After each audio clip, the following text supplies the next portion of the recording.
বিকাশ রঞ্জন ভট্টাচার্য তথা ফিরদৌস শামীম তার চেলা সরাসরি তাদের অফিসের সামনে অফিস ঘেরাও করেছেন চাকরি প্রার্থীরা।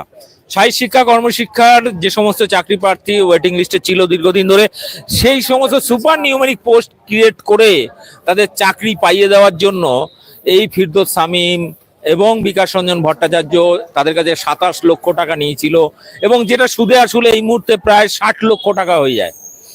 এই 60 লক্ষ টাকা ফেরতের দাবিতে রীতিমতো আপনারা দেখছেন, পেছনে একটু ফাঁকা করুন, এখানে প্রচুর চাকরি প্রার্থী তারা কিন্তু ওয়েটিং করে বসে আছেন। রীতিমতো পাশেই হচ্ছে বিকাশ রঞ্জন তথা ফিরদৌস শামীমের অফিস। আমি এখানকার যারা চাকরি প্রার্থী আছে তারা কেন টাকা ফেরত চাইছেন, এই টাকাটা ফেরত চাইছেন, আপনারা টাকা কেন ফেরত চাইছেন?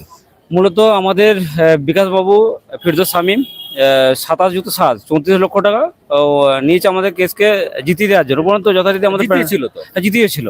তো হঠাৎ করে ওর কি মনে হলো এটার উপর আমাদের বিরুদ্ধে আমার লড়তে যাচ্ছে, মানে যে সেটা তো ওনার সেটিং জাজ সুপ্রিম কোর্টের অর্ডার মানছে না। সুপ্রিম কোর্ট অর্ডার পরিষ্কার বলা আছে এদের রিক্রুটমেন্ট মানে জয়েনিং লেটার দেওয়া হোক, তা সত্ত্বেও বৈধ বলে প্রমাণ করে, তা সত্ত্বেও এই বিশ্বজিৎ বাসু টোটাল জাজ যে এমপি হওয়ার জন্য, মূলত এমপি হওয়ার জন্য একজন গাঙ্গুলি এমপি হয়েছে বিশ্বজিৎ বাসুর মানে বিকাশবাবুর হাত ধরে।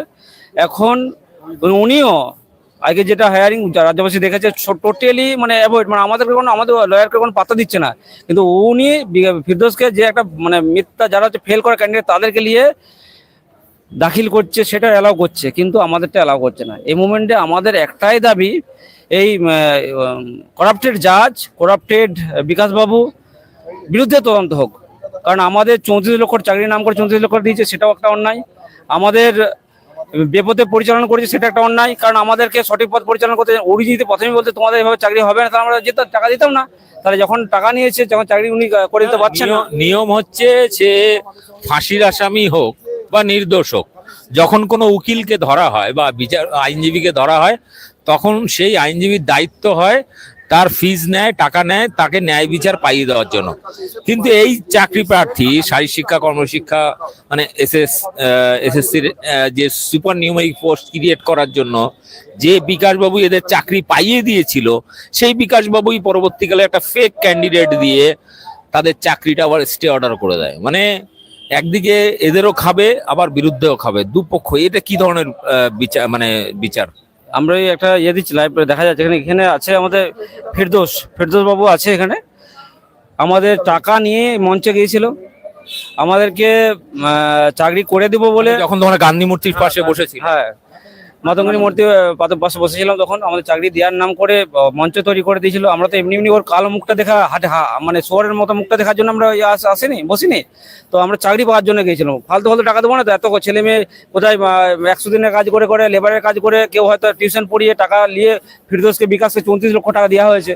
তার আগে সুসমত যার মূল্য হচ্ছে 60 লক্ষ টাকা সুপ্রিম কোর্টের নির্দেশনামা অনুযায়ী। তো সেক্ষেত্রে টাকাটা ফেরত দিতে হবে, যেহেতু উনি কাজ একবার সাকসেস করেছেন। সেটা আবার বলছেন না, ঠিক না।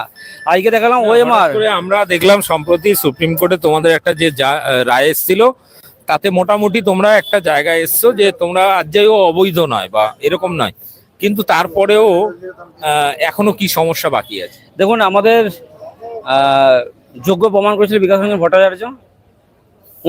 ওনার টেন্ডেন্সি হচ্ছে সমস্ত রাজ্যর যে নিয়োগগুলো হয়েছে সেগুলোকে সাইকেলের মতো ঘোরানো, একবার আমাদের হয়ে একবার ওদের হয়ে, একবার ফেল করা ক্যান্ডিডেট কখন নতুন ক্যান্ডিডেটকে নিয়ে লড়াই করা, যাতে এইটা মানে ঝামেলা একটা থাকে, নতুন নিয়োগ যাতে না হয়। এতে নতুন নিয়োগ বঞ্চিত হচ্ছে, নতুন নিয়োগ রিক্রুটমেন্ট হচ্ছে না।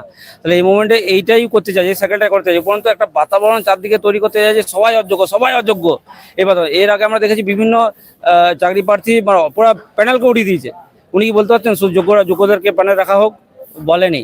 তাহলে এই মুভমেন্টে উনি চাইছে যে হাইকোর্ট আগে দেখলাম পুরো বিশ্বজিৎ বাসু জাজের চেয়ারে বসে বেআইনি কাজ করছে, পুরো রাজ্যবাসী দেখলো। কিন্তু হাইকোর্ট সুপ্রিম কোর্টের রায়টাকে উনি মানছেন না। সুপ্রিম কোর্ট পরিষ্কার বলে দিয়েছে, আমাদের টোটাল তো দিয়েছে, কখন সুপার নিউমেরিক পোস্ট রিক্রুটমেন্ট করেছে সবটা দিয়ে দিয়েছে। তো তার সত্ত্বেও উনি সেটার উপর আগে টানা 1.5 ঘন্টা ধরে আর্গুমেন্ট করেছে। কাকে সুযোগ দিয়েছে? বিকাশ রঞ্জন ভট্টাচার্য, গুরুদেব। আর ভবিষ্যতে বিশ্বজিৎ বসু গাঙ্গুলির মতো এমপি হবে, তার জন্য এসব করছে। আর আপনার দ্বিতীয়ত এখানে আমাদের যারা লয়ার ছিল তাদেরকে কিন্তু সুযোগ দেয়নি।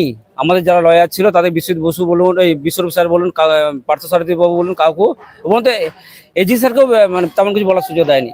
2 তারিখে যখন আমাদেরকে বললো যে আমাদের ইয়া হবে, তখন বিকাশ বাবু বলছে না 2 তারিখে হবে না, মে 2 তারিখে, তখন 6 তারিখ ডেট দিল। মানে উনি যে একটা রাজনীতি করতে মানে যায় একটা আমি বলছি তার মানে বিচারপতিকে কন্ট্রোল করছে বিকাশবাবু। বিকাশ বাবুর কন্ট্রোল একদম পরিষ্কার। আগে যারা পুরো ওয়েস্ট বেঙ্গল দেখেছে, উনি লাইভ স্ট্রিমিং বন্ধ করে, কিন্তু তার সত্ত্বেও আমরা দেখতে পেয়েছি ও যারা দেখেছে ওয়েস্ট বেঙ্গল পুরো বিকাশের কথায় নাচছে। মানে আগে থেকে সেটিং রাজনীতি, সেটা পরিষ্কার বুঝতে পারা গেল।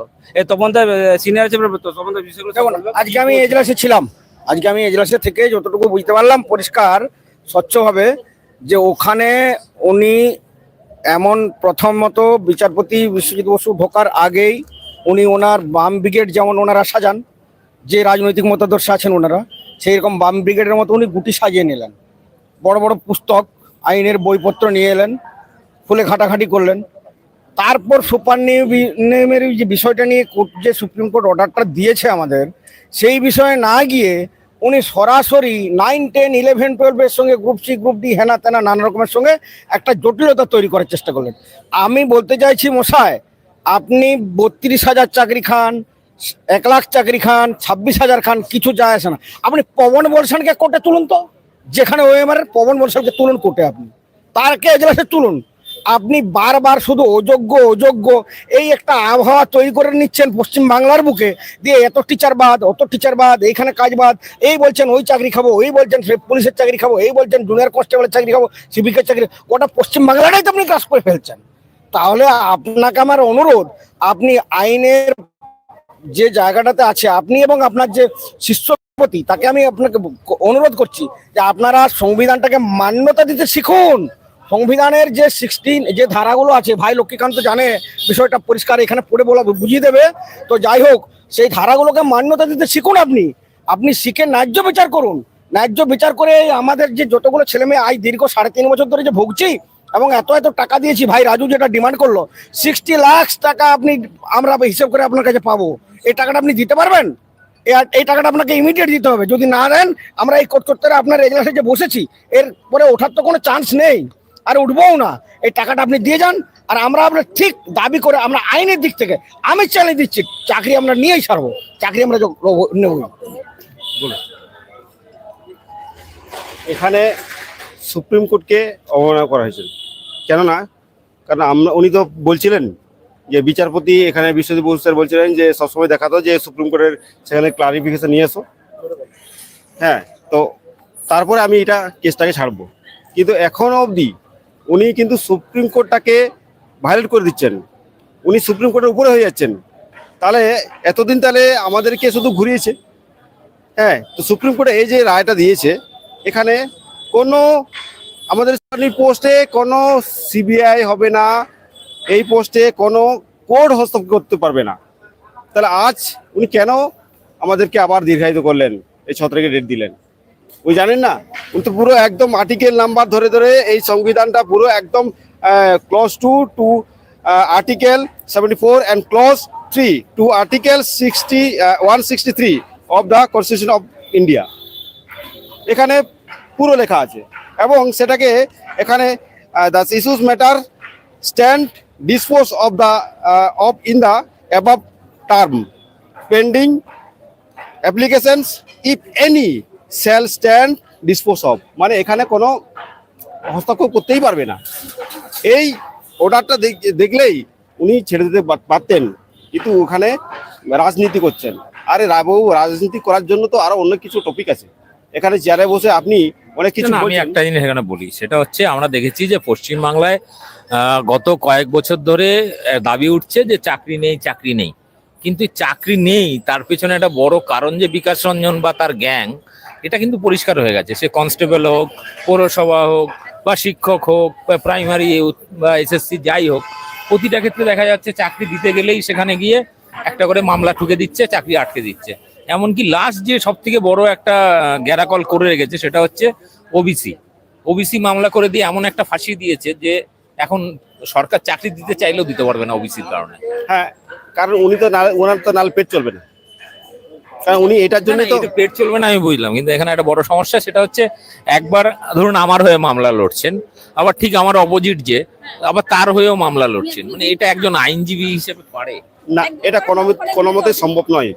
উনি সবসময় যোগ্যদের হয়ে সওয়াল করছেন, তাহলে উনি দুপক্ষ কথা বলছেন কেন? উনার তো এক পক্ষই কথা বলা দরকার। উনি যোগ্য জেনুদের কথা বলুন, আবার একবার যোগ্য অযোগ্যদের কথা বলছেন, আবার যোগ্যদের জন্য কথা বলছেন। আমাদেরকে ফেল ক্যান্ডিডেট দিয়ে কেস করেছে, তাহলে ভাবুন আমাদের হয়ে উনি লড়িয়েছেন, কিন্তু সেই সময় উনি আমাদেরকে জিতেছিলেন, বা সরকার সেই সময় জিতেছে, উনার ভালো হয়ে গেছে উনার। আমাকে একটা জিনিস বলো, এর আগে যখন আমি যখন প্রথম তোমাদের কাউন্সিলিং শুরু হয়ে যায়, যে কেস জেতার পর, তারপরে হঠাৎ করে আমাকে যেমন একবার জামাল মনে হয় ফোন করেছিল, তোমাদের ওই যখন কেসটা জেতা হয়, তখন আমাকে বললো যে, আমি তখন জানতাম না যে কেসটা অ্যাকচুয়ালি কে লড়ছে, তখন আমাকে বললো বিকাশ বাবু জিতিয়েছে। আমি বললাম তাহলে হয়ে গেল। আমি সঙ্গে সঙ্গে বলেছিলাম 1 সপ্তাহের মধ্যে তোমাদের স্টে অর্ডার হবে, এই বিকাশ বাবুই তোমাদের চাকরি আটকে দেবে, কারণ ওই লোকটাকে আমি বহু আগে থেকে ব্যক্তিগতভাবে চিনি। এবং তাই হলো, এবং পরে আমার জামাল ফোন করে বলছে যে দেবকদা তোমার কথাই মিলে গেল। এই যে লোকটা চাকরি খাওয়ার যে টেন্ডেন্সি, মানে এটা দিয়ে কি মনে হয় যারা চাকরি হারা হলো এরা কি সিপিএম কে ভোট দেবে? দেখুন, এখানে কিন্তু সিপিএম কে ভোট দিবে বা ভোট দিবে না, এটা কিন্তু এখানে ম্যাটারটা হচ্ছে না, কারণ সিপিএম তো সিপিএম এর পুরনো নেতা। ঠিক আছে, কিন্তু উনি যদি এরকম করে তাহলে কি করে সে ভোট পাবে? হ্যাঁ, কারণ এই যে উনি চাইছেন যে মানে সরকারকে ফেলে দেওয়ার চেষ্টা করছেন, সেটা তো হবে না। অলরেডি তো পুরো মার্কিং হয়ে গেছেন। উনি একবার বলছিলেন যে 9, 10, 11, 12 গ্রুপ সিডি একবার বলেছিলেন যে আমি ওদের হয়ে কেস করবো। তাহলে এই দুপক্ষ একবার মানে যারা চাকরি হারা হয়েছে এখন তাদের পক্ষেও কেস করবে, আর যারা চাকরি পায়নি তাদের হয়েও কেস করে দেবে। তাহলে দুমুখ সাফ হয়ে যাচ্ছে। তো এইটা মানে উনার পক্ষে আইনজীবী হিসাবে উনি কিন্তু মানায় না। ঠিক আছে, তো উনাকে বলে রাখি যে এইরকম করবেন না, নাহলে সাধারণ মানুষ যখন মাঠে নামবে না, তখন কাউকে ছেড়ে কথা বলবে না। সে আইনজীবী হোক আর যে হোক, সে কিন্তু মাঠে যদি নামে সাধারণ পাবলিক, তাহলে কাউকে ছেড়ে কথা বলবে না। ঠিক, ওকে। তো আপনারা শুনছিলেন এতক্ষণ যে বিকাশ বাবু এবং তার গ্যাং, মানে ফিরদৌস শামীম থেকে শুরু করে বিক্রম ভট্টাচার্য নাকি নাম, এদের পুরো গ্যাংটা টার্গেট নিয়েছে পশ্চিমবাংলার চাকরি হতে দেবে না। সে বৈধ অবৈধ মানে যা কিছু হোক, প্রতিটি ক্ষেত্রে কিন্তু তারা চেষ্টা করছে যে, এবং দেখাতে যায় যে সমাজের কাছে যে এই সরকারের আমলে কোনো নিয়োগ নেই, সব বেকার ছেলেরা রাস্তায় বসে আছে, কিন্তু কি কারণে বসে আছে, কার দোষে বসে আছে, সেটা কিন্তু মানুষ জানে না। তো বিভিন্ন চ্যানেল বিভিন্ন রকম ভাবে ন্যারেটিভ করে। আমি চেষ্টা করি সরাসরি একদম গ্রাউন্ডে গিয়ে যারা চাকরি প্রার্থী বা চাকরি হারা সেই মানুষগুলোর বক্তব্য তুলে ধরার জন্য। তো দিদি আর কে আছে বলার মতো? আপনি বলবেন কিছু? কি মানে এই মুহূর্তে আপনারা এখানে কেন আছেন? আমরা এই মুহূর্তে এইখানে আছি তার একটাই কারণ, আমরা আজকের আশাবাদী ছিলাম যে আমাদের স্টে ভ্যাকেট উঠে যাবে এবং আমাদের জীবনের যে সর্বোচ্চ আশার জন্য আমরা দীর্ঘদিন লড়াই করছিলাম, সেই আশাটা আমাদের পূরণ হবে। কেননা 8ই এপ্রিল সুপ্রিম কোর্টে আমাদের যে কেসটা ছিল, আমাদের সুপ্রিম কোর্টে যে কেসটা ছিল সুপারনিউমারি পোস্টের জন্য, যে সুপারনিউমারি পোস্টটা বৈধ কিনা বা সরকার এই পোস্টে চাকরি দিতে পারে কিনা, এই ব্যাপারটা নিয়ে যখন সুপ্রিম কোর্টে যাওয়া হলো, তখন সুপ্রিম কোর্ট থেকে কিন্তু পরিষ্কার বলে দেওয়া হলো যে হ্যাঁ, মন্ত্রিসভা পোস্ট ক্রিয়েট করতে পারে এবং মন্ত্রিসভার অধিকার আছে পোস্ট ক্রিয়েট করে চাকরি দেওয়ার, সেখানে কোনো কোর্ট হস্তক্ষেপ করবে না। তার মানে সেখান থেকে তারা সিবিআইটাকেও সরিয়ে নিল। তাহলে আমাদের প্যানেলটা আমরা বৈধই আমরা ধরছি, আর কোনো অসুবিধা নেই। আমরা তাহলে ভাবছি যে এবার এখান থেকে স্টে ভ্যাকেট উঠে যাবে, কেন কিনা সুপ্রিম কোর্ট সর্বোচ্চ আদালত, সে সেখান থেকে বলেছে যে আদালত কোনো হস্তক্ষেপ করতে পারবে না। এখন বিশ্বজিৎ বসু আর বিকাশ রঞ্জন বাবু ওনারা কিন্তু বেরিয়ে ওখান থেকে যে বাইটটা দিয়েছিলেন, সেখানে আমার একটা কথা পরিষ্কার মনে আছে, আরে তুলে নিয়েছে তো সিবিআই, তাই বলে কি পোস্টটা বৈধ? তা আমার ওনার কাছে একটা প্রশ্ন, বৈধ আর অবৈধ কখন বিচার হয়? আর বিচার করতে গেলে কি করতে হয়? তখন কি সিবিআই দিতে হয়? সিবিআই যখন তুলে নেওয়া হচ্ছে তখন কি সেটাকে অবৈধ বলা যায়? আমার কাছে ওনার একটাই প্রশ্ন। আর যেখানে সংবিধানের ধারায় তুলে বলে দেওয়া হচ্ছে যে আমাদের এই পোস্ট ক্রিয়েট করে মন্ত্রিসভা চাকরি দিতে পারে, সেখানে কি উনি সংবিধান পড়েন না? উনি কি এত বড় কোর্টের যে উপর মহলের বেঞ্চে বসে আছেন, তাহলে উনি কি পড়ে? তাহলে উনি তো বড় অযোগ্য। সেখানে সবাইকে অযোগ্য বলে বলে চাকরি হারা করছেন কিসের জন্য, আমরা তো বুঝতে পারছি না। এটাই আমাদের আজকে দাবি ছিল যে আমাদের স্টে ভ্যাকেট করে দ্রুত আদালত বসিয়ে আমাদেরকে নিয়োগের প্রক্রিয়ায় নিয়ে যাওয়া। এবার টাকা ফেরতের ব্যাপারটা কেন? টাকা ফেরতের ব্যাপারটা হচ্ছে এটা আমরা দীর্ঘদিন এই যে লড়াই করছি রাস্তায় নেবে, এবং তার আগে থেকে উনি আমাদের সাথে কিছুদিন কোঅপারেশন করেছিলেন, তখনও কিছু টাকা খেয়েছেন। তো সেই রাগে ক্ষোভে আমরা বলছি যে সেই টাকাগুলো ফেরত দাও। সেই জন্যই আমরা বলছি, কেননা উনি একবার কিছু মানুষকে বলছেন আমরা তোমার হয়ে লড়ছি, আবার কিছুদিন পর দেখা যাচ্ছে তার বিপরীত গিয়েও লড়ছেন। তাহলে উনি দুধারে দুরকম ভাবে চাল খেলছেন। এক কথায় উনি দুমুখ সাপই বলা যায়। এটা আপনাদের কাছে আমি বলেই দিচ্ছি যে বিকাশ বাবুকে আর বিশ্বাস করবেন না। উনি কখন কোথায় গিয়ে কারকে বলবেন যে তুমি আমার হয়ে লড়ো, আবার কখন বলবেন না না ওরা ভুল করছে। এইভাবে কিন্তু ওনার ফাঁদে আর কেউ তোমরা পা দিও না, আর এই ব্যবসা কিন্তু আর চালাতে তোমরা কেউ দিও না। বিশেষ করে এই চাকরিহারা প্রার্থীদেরকে সবাইকে বলছি, যার জন্য কিন্তু পশ্চিমবঙ্গে দীর্ঘদিন নিয়োগ প্রক্রিয়া বন্ধ হয়ে রয়েছে। ধন্যবাদ। সেটা হচ্ছে আপনারা বুঝতেই পাচ্ছেন যে এই মুহূর্তে যা পরিস্থিতি, তাতে হচ্ছে যে এই পুরো প্রক্রিয়ার মধ্যে পশ্চিমবাংলায় যে চাকরি নিয়োগ আটকে রয়েছে তার পেছনে একটা বড় কাঁটা বিকাশ রঞ্জন ভট্টাচার্য, ফিরদৌস শামীম এবং তাদের পুরো গ্যাং। তারা চাইছে পশ্চিমবাংলায় কোনো নিয়োগ হতে দেবে না, সেটা পুলিশ হোক কি শিক্ষক হোক কি পৌরসভা হোক, যে কোনো ডিপার্টমেন্টে। এবং তার জন্য তারা এক পক্ষের কাছ থেকে যেমন টাকা নিচ্ছে, আবার বিরোধী পক্ষের কাছ থেকেও টাকা নিচ্ছে। আমি জানি না এত ধান্দাবাজি হয়তো মানে অন্য কোনো ব্যবসায় আছে কিনা। আইনজীবী পেশাকে এতটা কুলুষিত করতে পারেন আমার ধারণা ছিল না। বিকাশ বাবুকে দেখে, ফিরদৌস শামীমকে দেখে আমার সত্যি মানে এই পেশাটা সম্পর্কে যেটুকু ভক্তি শ্রদ্ধা ছিল সেটাও শেষ হয়ে গেছে। এ বিষয়ে আপনাদের মতামত কি অবশ্যই কমেন্ট বক্সে জানাবেন, এবং আমার চ্যানেল বং নিউজ লাইভ অবশ্যই সাবস্ক্রাইব করবেন। ধন্যবাদ।